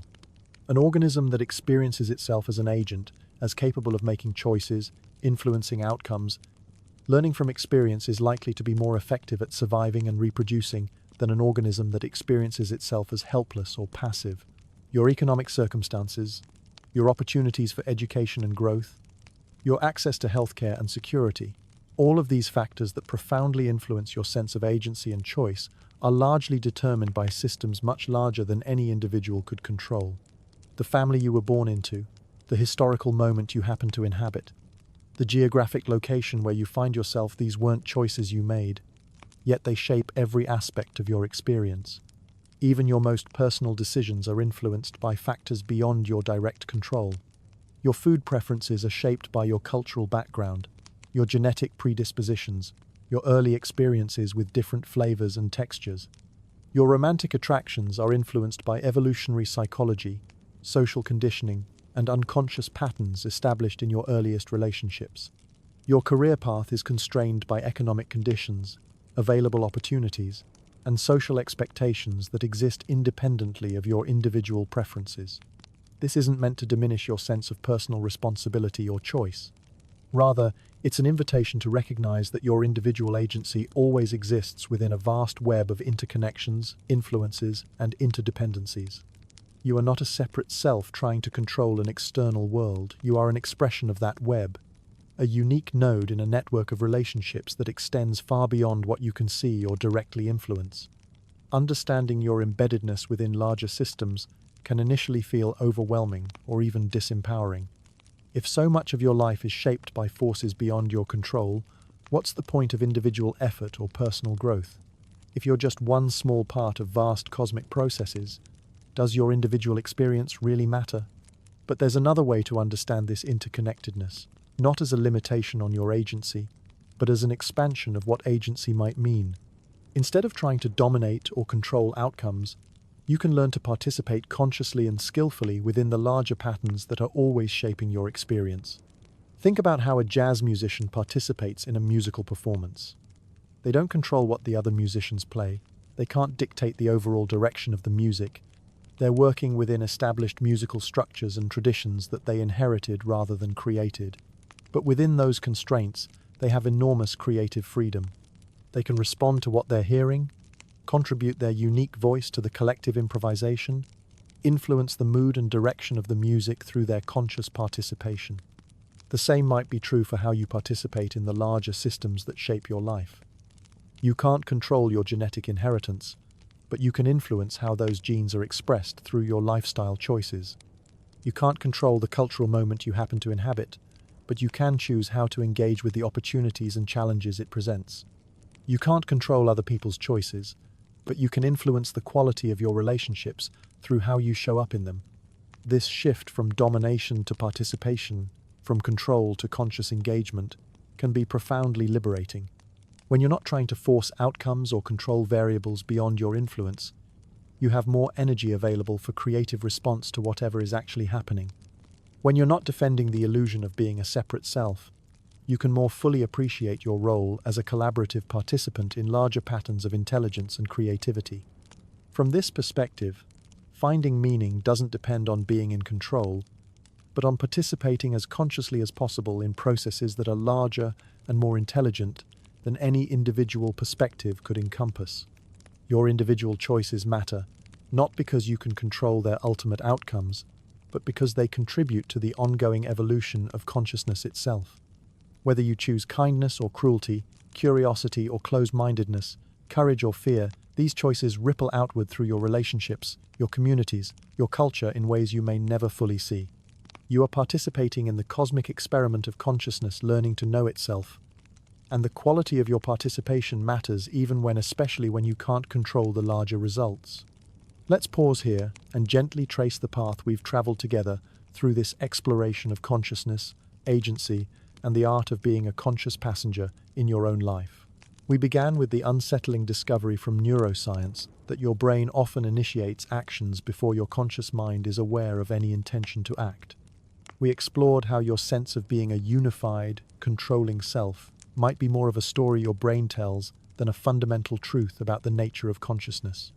We discovered the remarkable intelligence operating beneath your conscious awareness, the automatic processes that handle the vast complexity of keeping you alive and functioning. We then explored the democracy of your inner parliament, the different neural constituencies that all contribute their voice to your experience, the ancient wisdom of your reptilian brain, the emotional intelligence of your limbic system, the analytical power of your neocortex, the intuitive knowing of your gut brain, and the biochemical influence of your bacterial citizens. We saw how consciousness might emerge not from a single controlling system, but from the complex collaboration between all these different forms of intelligence. We investigated how conscious participation differs from trying to control how awareness itself can influence your experience without requiring you to micromanage every thought, emotion, or sensation. We explored the paradox that often the most effective action comes from learning when not to force, when to trust the deeper intelligence that operates through you rather than trying to override it with willpower alone. And finally, we stepped back to see the bigger picture, how your individual consciousness exists within vast systems of relationship and interdependence, how your sense of agency is embedded within cultural, biological, and cosmic processes that extend far beyond what any individual could control or even comprehend. Throughout this journey, we've been circling around a central recognition. You are neither the absolute master of your experience nor completely helpless within it. You are something more interesting, a conscious participant in processes that are both intimate and cosmic, both personal and transpersonal, both individual and collective. The emerging picture is neither total control nor complete helplessness, but conscious participation, the capacity to bring awareness, intention, and skillful response to whatever is arising in your experience, while remaining open to the larger intelligence that operates through you and around you. This understanding might change how you relate to yourself and your choices in subtle but profound ways. Instead of judging yourself harshly when you don't live up to impossible standards of control, you might develop more compassion for the complexity of being human. Instead of feeling overwhelmed by the responsibility of managing every aspect of your experience, you might learn to trust the deeper intelligence that's already taking care of so much. Instead of seeing obstacles and challenges as failures of control, you might begin to appreciate them as opportunities for conscious participation, for learning, for developing the qualities of wisdom and resilience that can only emerge through engaging skillfully with difficulty. And perhaps most importantly, instead of feeling isolated in your individual struggles and aspirations, you might begin to sense your participation in something much larger, the ongoing evolution of consciousness itself, the cosmos gradually awakening to its own nature through countless forms of awareness, including your own. From this perspective, being a passenger in your own body stops feeling like a limitation and starts feeling like a profound honor. You get to be consciousness experiencing itself subjectively. You get to participate in the universe's ongoing experiment with awareness, creativity, and love. You get to contribute your unique perspective to the larger symphony of intelligence that is always composing itself through every choice, every response, every moment of conscious participation. And perhaps that's the most beautiful answer to our original question. Are you just a passenger in your own body? You are a passenger in the most extraordinary vehicle consciousness has ever created a human being capable of wonder, love, creativity, and the profound capacity to be aware of being aware. What kind of passenger will you choose to be? Here we are, at the end of our journey together, though perhaps end isn't quite the right word, because the exploration we've shared tonight isn't really something that concludes. It's more like a doorway that, once opened, continues to reveal new landscapes of understanding with each moment of conscious awareness. Take a moment to notice where you are right now. Feel the weight of your body, wherever it's resting. Notice the rhythm of your breathing, the gentle background hum of your heart beating. Sense the remarkable fact that while you've been absorbed in ideas and insights for these past hours, your body has been quietly taking care of itself, digesting, circulating blood, maintaining temperature, processing the sensory information that keeps you oriented in space and time. All of this complexity, all of this intelligence, operating through you and as you, without any conscious management from the part of you that feels like the real you. It's a miracle so constant, so reliable, that we usually take it completely for granted. Remember the question that began our exploration together. Are you just a passenger in your own body? When we first asked this question, it might have felt slightly troubling, perhaps even threatening to your sense of autonomy and self-determination. The idea of being a passenger can initially seem passive, powerless, disconnected from the driver's seat of your own life. But now, having traveled together through the landscapes of neuroscience, contemplative wisdom, and evolutionary perspective, that same question might sound completely different to your ears. Are you just a passenger in your own body? What if the answer is a resounding, wonderful yes? And what if that's exactly where the magic happens? What if being a conscious passenger is not a limitation but a liberation? What if it's an invitation to appreciate the extraordinary intelligence that operates through you without requiring your constant supervision? What if it's permission to trust processes that are far more sophisticated and reliable than anything your individual effort could orchestrate? Think about the relief embedded in this perspective. You don't have to consciously coordinate the firing of millions of neurons. You don't have to manage the intricate chemistry of digestion or circulation. You don't have to calculate the precise muscle contractions needed for walking or reaching or speaking. You don't have to monitor every breath or heartbeat or blink.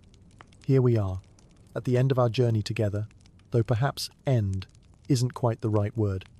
Because the exploration we've shared tonight isn't really something that concludes, it's more like a doorway that, once opened, continues to reveal new landscapes of understanding with each moment of conscious awareness. Take a moment to notice where you are right now. Feel the weight of your body, wherever it's resting. Notice the rhythm of your breathing, the gentle background hum of your heart beating. Sense the remarkable fact that while you've been absorbed in ideas and insights for these past hours, your body has been quietly taking care of itself, digesting, circulating blood, maintaining temperature, processing the sensory information that keeps you oriented in space and time. All of this complexity, all of this intelligence, operating through you and as you, without any conscious management from the part of you that feels like the real you. It's a miracle so constant, so reliable, that we usually take it completely for granted. Remember the question that began our exploration together. Are you just a passenger in your own body? When we first asked this question, it might have felt slightly troubling, perhaps even threatening to your sense of autonomy and self-determination.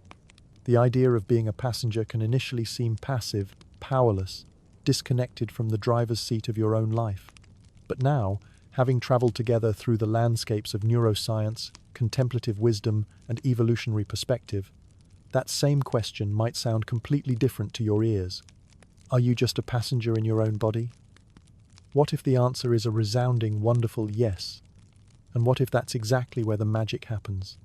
What if being a conscious passenger is not a limitation but a liberation? What if it's an invitation to appreciate the extraordinary intelligence that operates through you without requiring your constant supervision? What if it's permission to trust processes that are far more sophisticated and reliable than anything your individual effort could orchestrate? Think about the relief embedded in this perspective. You don't have to consciously coordinate the firing of millions of neurons. You don't have to manage the intricate chemistry of digestion or circulation. You don't have to calculate the precise muscle contractions needed for walking or reaching or speaking. You don't have to monitor every breath or heartbeat or blink. All of this miraculous complexity is being handled by forms of intelligence that operate below the threshold of conscious awareness, intelligence that evolved over billions of years, intelligence that knows how to keep you alive and functioning and responsive to your environment with a sophistication that no conscious mind could match. And this frees you up for something else entirely.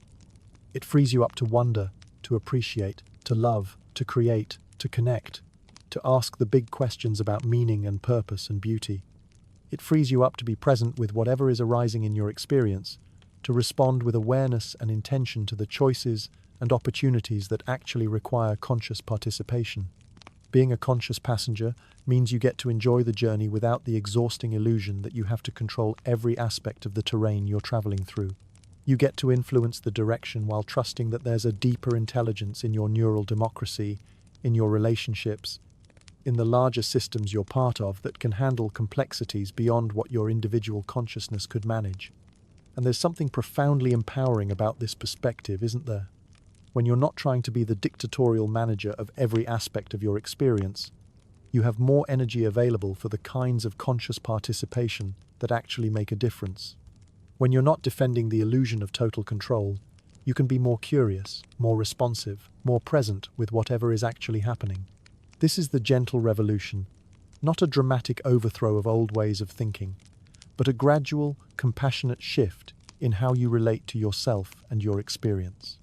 It's the recognition that you've been fighting battles you never needed to fight, carrying burdens you were never meant to carry alone. Consider how much mental energy you typically spend trying to control outcomes that are largely beyond your individual influence. How much stress you create by believing that you should be able to manage every aspect of your emotional state, your physical health, your relationships, your career trajectory, your family dynamics, your creative output. What if much of that struggle comes from a fundamental misunderstanding about the nature of agency and control? What if you've been trying to be the CEO of a vast corporation when your actual role is more like that of a conscious consultant, someone who can offer valuable input and influence direction, but who doesn't need to micromanage every department? The passenger perspective doesn't diminish your importance or your capacity to make meaningful choices.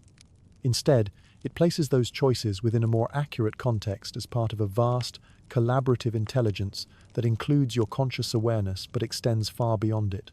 When you understand that your thoughts arise from neural networks you didn't design, that your emotions emerge from biochemical processes you don't control, that your intuitions spring from unconscious integration of information you're not even aware of processing, you can begin to relate to these experiences differently.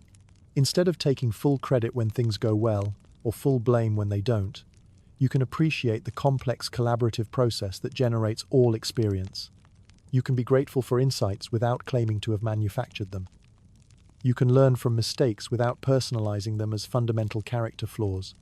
This shift can be profoundly healing for people who have spent years struggling with anxiety, depression, or other forms of psychological suffering. When you recognize that difficult thoughts and emotions often arise from sources beyond your direct control, genetic predispositions, neurochemical imbalances, trauma responses, sleep deprivation, nutritional factors, you can respond to them with curiosity and compassion rather than judgment and resistance. So how might this understanding shift your relationship with the mundane details of daily life? How might it change your relationship with habits, decisions, and that persistent inner voice that judges your performance against impossible standards of conscious control? First, there's the gift of self-compassion that emerges from recognizing the genuine complexity of human behavior. When you understand that your actions arise from the collaboration of multiple neural systems, each with their own intelligence and agenda, it becomes much harder to judge yourself harshly when you don't live up to your conscious intentions. That moment when you snapped at someone you love, even though you value kindness, your nervous system might have been overwhelmed, your stress response activated, your emotional regulation temporarily compromised by factors ranging from blood sugar levels to sleep deprivation to the accumulated stress of modern life. This doesn't excuse harmful behavior, but it helps you understand it as the product of complex systems rather than simple moral failure. That time when you found yourself scrolling social media instead of working on something important, your brain's reward systems, evolved to seek novelty and social connection, were temporarily stronger than your prefrontal cortex's capacity for impulse control. Again, not an excuse, but a more accurate and compassionate understanding of how human minds actually function. This perspective can fundamentally change how you approach personal growth and behavior change. Instead of trying to force different outcomes through willpower alone, you can learn to work skillfully with your neural democracy. You can create environmental conditions that support your intentions. You can develop practices that strengthen the neural networks associated with awareness and self-regulation. You can cultivate values and intentions that gradually influence your unconscious decision-making processes. Understanding your brain as a democracy rather than a dictatorship suggests different strategies for creating positive change. Instead of trying to suppress unwanted thoughts or emotions through sheer force of will, you can learn to redirect attention, create competing neural pathways, and gradually shift the balance of influence within your mental ecosystem. For example, if you're working to overcome anxiety, you might focus less on eliminating anxious thoughts and more on strengthening neural networks associated with calm, groundedness, and present moment awareness. Through practices like meditation, breathwork, time in nature, or physical exercise, you can gradually tip the scales toward more balanced emotional regulation. If you're trying to develop healthier eating habits, you might focus less on rigid dietary rules and more on creating conditions that naturally support good choices, keeping nutritious foods easily accessible, eating when you're genuinely hungry rather than stressed, paying attention to how different foods affect your energy and mood. The key insight is that sustainable change usually happens through patient cultivation rather than forceful control, through creating favorable conditions rather than demanding immediate compliance from resistant parts of yourself. This understanding also invites a different relationship with decision-making itself.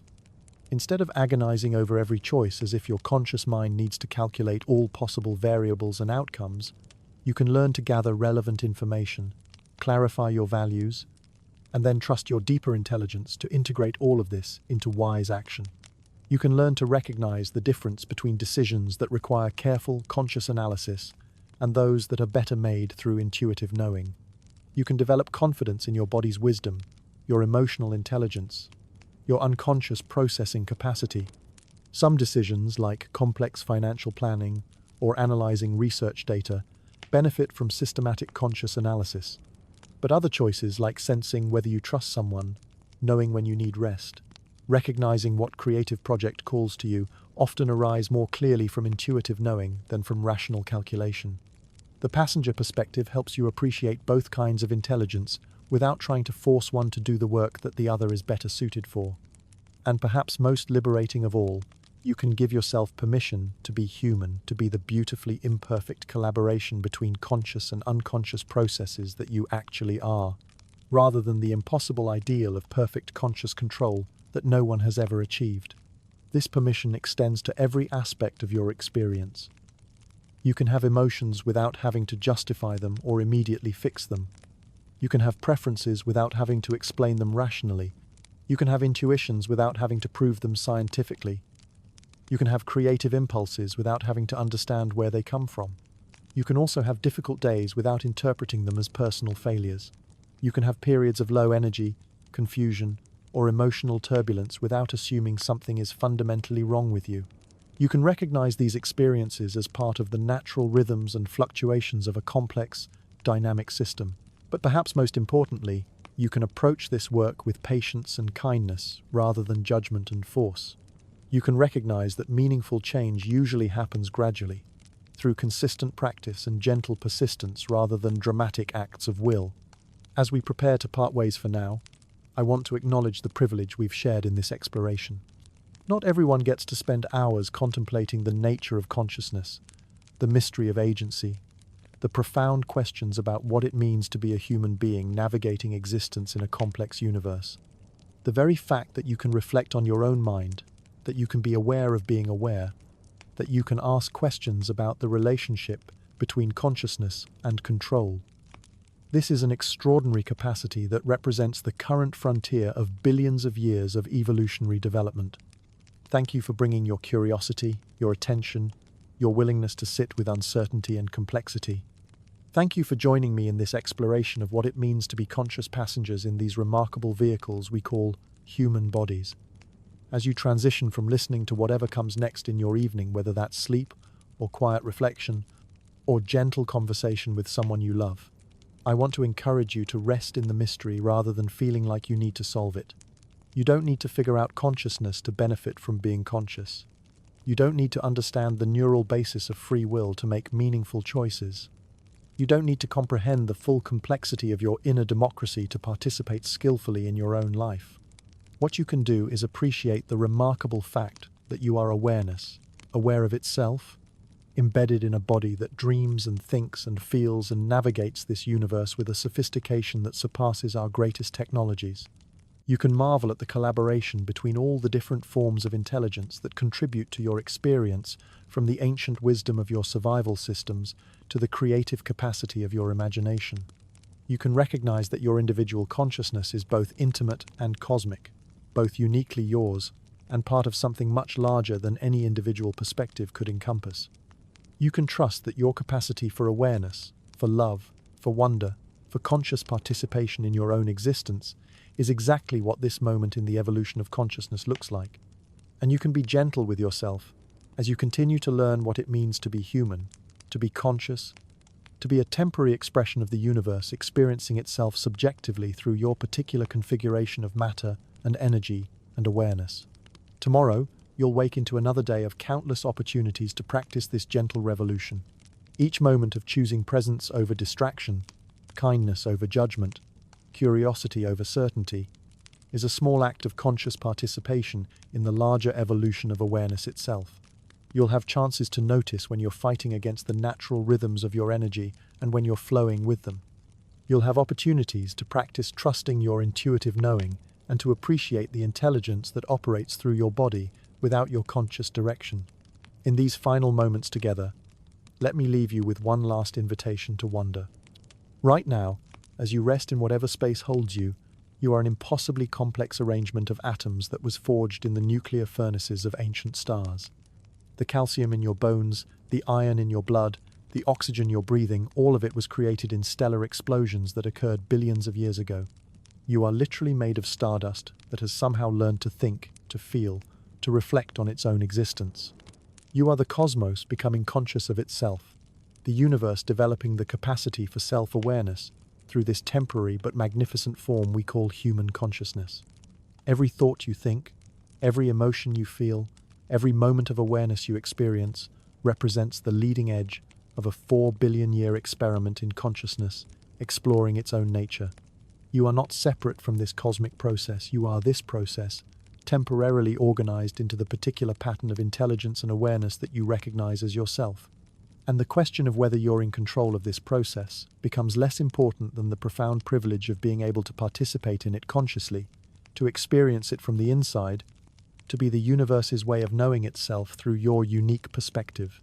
Tomorrow, when you wake, you'll once again find yourself in this remarkable vehicle of consciousness, your body with its trillions of cells, your brain with its billions of neurons, your nervous system with its capacity for sensation and response, and the profound mystery of subjective experience. You'll have thousands of opportunities to practice conscious participation moments, to bring awareness to your breathing, to notice the quality of your attention, to choose responses that align with your deepest values, to appreciate the intelligence that operates through you and as you. And perhaps occasionally, in quiet moments, you'll remember this conversation. You'll recall that you are both the passenger and the journey, both the awareness and what it's aware of, both a temporary individual and an eternal expression of consciousness itself. These moments of remembering don't have to be dramatic or life-changing. They might arise while you're washing dishes, feeling the warm water flow over your hands, and suddenly recognizing the remarkable coordination between your nervous system and the simple act of cleaning. They might emerge during your morning coffee, as you notice the complex dance of taste, aroma, and memory that transforms a simple beverage into a moment of presence and gratitude. Perhaps you'll remember while walking down a familiar street, suddenly aware that your feet know the way while your mind wanders freely through its own landscapes. Or in conversation with a friend, when you notice how words arise spontaneously, how understanding passes between minds through the mysterious alchemy of language and empathy, how connection happens through processes far more elegant than anything you could consciously orchestrate. These remembrances are gifts, brief glimpses into the extraordinary nature of ordinary existence. They remind you that consciousness isn't something you have, but something you are. They reveal that awareness isn't a tool you use, but the very ground from which all experience arises. They illuminate the profound truth that you are not separate from the intelligence that operates through you, but an expression of it, a temporary but beautiful flowering of the cosmos contemplating itself. The gentle revolution isn't something you have to achieve or accomplish, it's already happening through you, as you, with each moment of awareness, each act of kindness, each choice to trust the deeper intelligence that is your birthright as a conscious being. This revolution is gentle because it doesn't require you to become someone else or to fix what was never broken.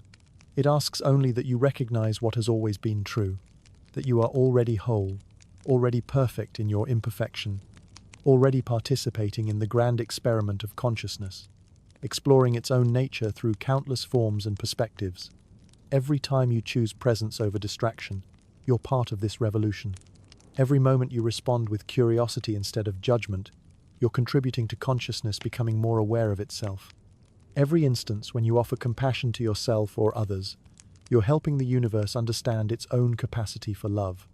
The revolution happens in the smallest gestures, the way you really listen to someone speaking, the moment you pause to feel your breath, the instant you choose to see beauty in something ordinary. It unfolds through your willingness to remain open to mystery, to hold questions lightly, to trust processes you don't fully understand. You don't need to keep track of your progress or measure your spiritual advancement. You don't need to become a perfect meditator or achieve some ideal state of consciousness. The revolution is already complete in your very existence as a being capable of awareness, wonder, and love. Sleep well, conscious traveler. Dream deeply. And when you wake, may you do so with a little more wonder about the miracle of being alive, a little more appreciation for the extraordinary intelligence that you are, and a little more trust in the profound wisdom that guides this cosmic journey of consciousness, awakening to itself. one mysterious moment at a time. Tomorrow will bring its own opportunities for conscious participation. You'll have countless chances to practice the art of being aware without needing to control, of influencing without forcing, of caring without clinging to outcomes. You'll have moments to appreciate the intelligence that beats your heart, the wisdom that coordinates your movement, the creativity that generates your thoughts and dreams. You might find yourself smiling at the recognition that you've been worried about problems you never needed to solve, carrying responsibilities that were never entirely yours to bear. You might discover a new ease in allowing things to unfold according to their own deeper rhythm, while still showing up fully for whatever requires your conscious attention. And in the quiet spaces between activities, between thoughts, between the inhale and exhale of breath, you might sense the vast awareness that has always been your true nature, not the small, controlling self that feels like it needs to manage everything, but the spacious consciousness within which all experience arises and passes away. Rest now. The universe is dreaming through you, and your dreams are part of its infinite exploration of what it means to be aware, to be alive, to be the cosmos experiencing itself through countless forms of beauty, complexity, and wonder. Your dreams tonight will be part of the ongoing conversation consciousness has with itself across all space and time. In sleep, the boundaries between self and cosmos become even more fluid, and the profound interconnection that is always true becomes more apparent. Your dreaming mind will weave together the day's experiences with ancient memories stored in your DNA, with collective symbols that span cultures, with creative possibilities that haven't yet found form in waking life. Even in unconsciousness, the intelligence that you are continues its patient work healing, integrating, preparing for another day of conscious participation in the cosmic experiment of awareness. Trust this process completely. Trust the wisdom that knows how to dream, how to rest, how to restore your capacity for wonder and engagement. Good night, beautiful expression of consciousness. Good night, temporary but magnificent configuration of stardust and awareness. Good night, beloved passenger on the eternal journey of the universe coming to know itself through the miracle of your unique perspective. Sleep deeply, dream beautifully, and wake tomorrow a little more amazed by the extraordinary gift of being alive.